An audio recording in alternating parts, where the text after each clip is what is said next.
Good morning, শুভ সকাল বন্ধুরা। সকাল সকাল ঘুম থেকে উঠে ফ্রেশ হয়ে চলে গেলাম চা করতে। তারপর চা খেয়ে নিয়ে ছেলেকে টাকা দিয়ে দিলাম চিকেন আনার জন্য। আজকে যেহেতু সানডে, তাই আজকে চিকেন হবে।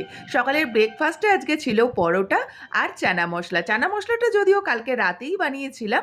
তারপর স্নান সেরে চলে এলাম ঠাকুরের পুজো দিতে। সবার আগে পুজোটা দিলে মনটা বেশ ভালো হয়ে যায়। পুজো টুজো দিয়ে জামা কাপড় কিছু কাচা ছিল, সেগুলো মেলে নিয়ে চলে এলাম রান্নাঘরে।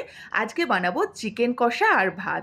এখানে সব কিছু ধুয়ে নিয়েছি, তারপর আলুটাকে ভেজে তুলে নেব। তারপর গোটা জিরে, শুকনো লঙ্কা, পেঁয়াজ কুচি, টমেটো কুচি ফোড়ন দিয়ে হালকা করে ভেজে নিয়ে আদা রসুনের পেস্ট দিয়ে নুন, হলুদ, জিরের গুঁড়ো, ধনের গুঁড়ো, লঙ্কার গুঁড়ো দিয়ে ভালোভাবে কষিয়ে নেব।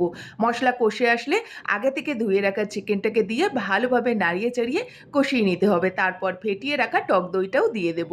এরপর ঢাকা চাপা দিয়ে প্রায় 10 মিনিট মতন রান্না করে নেব। তেল ছেড়ে আসলে ওপর থেকে গরম জল দিয়ে আরও 10 মিনিটের জন্য ফুটিয়ে নেব। কষা মাংস খেতে কে কে ভালোবাসো? আমি আর আমার ছেলে তো কষা মাংস খেতে ভীষণ ভালোবাসি। তাই এখানে বেড়ে নিয়ে চলে আসলাম ছেলের জন্য আর আমার জন্য। আমার ছেলে তো খেয়ে বলছে আজকের মাংসটা দারুণ হয়েছে। তারপর দুপুরে ভাত খেতে বসে গেলাম।